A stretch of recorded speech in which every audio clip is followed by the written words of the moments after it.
Geoffroy Deladure, bonjour, vous êtes parmi nous pendant quelques jours ici à Monaco et on a eu envie de connaître un peu ce qu'il peut y avoir dans la tête d'un jeune philosophe. Alors, pour commencer par vous présenter, vous êtes à Normal Sup. En quelques mots, qu'est-ce que c'est que Normal Sup? Alors, Normal Sup, c'est une école de formation que l'on intègre par concours au terme de 2 ou 3 années de préparation. Un concours qui n'est pas simple. Un concours qui peut s'avérer assez difficile. Moi-même, j'ai redoublé ma 2e année. Donc, je suis entré en cube, comme on dit, dans le vocabulaire consacré. Et voilà, quand on intègre, on a 4 années de formation complète. On choisit une discipline. Donc, pour ma part, j'ai choisi la philosophie. Et alors, justement, pourquoi? Alors, qu'est-ce qui vous a poussé vers la philosophie? La philosophie, mon désir de faire de la philosophie a commencé en terminale, où j'avais un professeur qui était à dessein très provocateur. J'étais dans une école catholique de la région parisienne et il nous mettait à l'épreuve. Il mettait à l'épreuve tous nos préjugés, toutes nos opinions que nous avions reçues de nos parents. Et ça m'a donné envie de creuser et d'approfondir. Et donc, tout naturellement, je me suis tourné vers la philosophie. Alors, quand on a 25 ans, je crois que c'est votre âge, qu'on est à Normal Sup, qu'on fait des études brillantes, qu'on fait de la philosophie, quel regard est-ce que vous portez, vous, sur cette société française dans laquelle nous sommes plongés, dont on dit qu'elle est totalement fracturée, compliquée? Quel regard vous portez? Alors, on a le sentiment que cette société est très appauvrie spirituellement.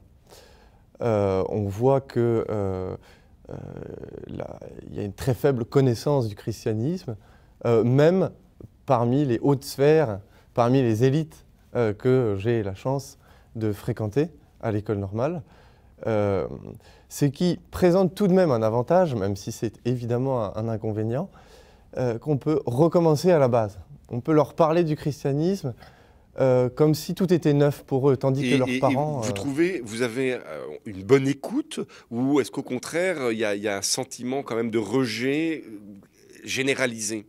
Alors, il y a évidemment un rejet ambiant, mais à l'école normale, il y a toute une tradition d'anarchie intellectuelle, si l'on peut dire. C'est-à-dire que la conversation est vraiment un exercice habituel et on peut échanger avec des opinions très différentes, nos points de vue, et avec beaucoup de liberté. Enfin, je sais, et des amis me l'ont confirmé, que dans d'autres écoles, ce n'est pas du tout le cas.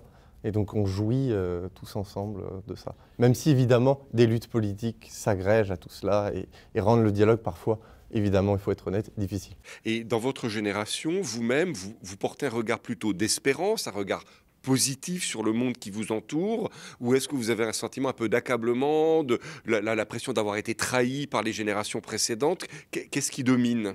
Ce qui domine, c'est un sentiment très aigu de la dépossession. On a le sentiment qu'il y avait tout un héritage qu'on devait recevoir et qu'on n'a pas reçu.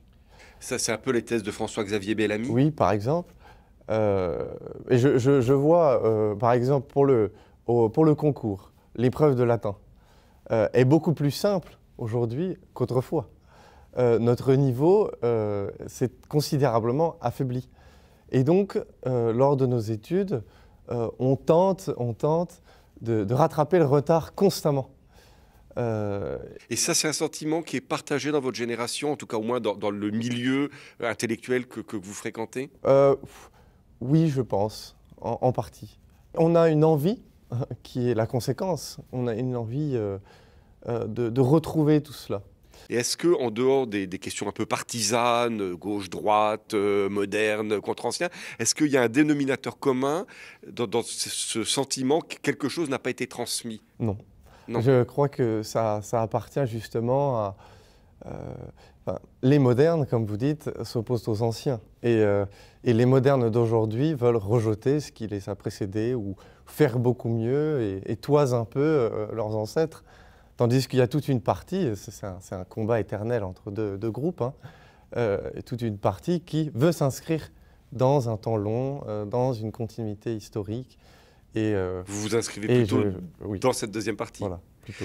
Et vous êtes sur un média chrétien, d'un diocèse. Est-ce qu'on peut vous demander aussi un petit peu quelle vision, en tant que jeune catholique, vous avez de votre Église aujourd'hui? Alors, une vision d'espérance, mais encore faut-il savoir ce que c'est que l'espérance.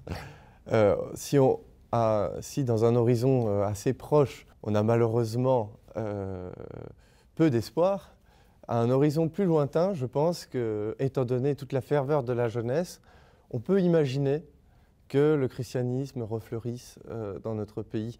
Parce que si la chrétienté s'est perdue, et que c'est un regret qu'on peut avoir, le christianisme ne s'est pas perdu.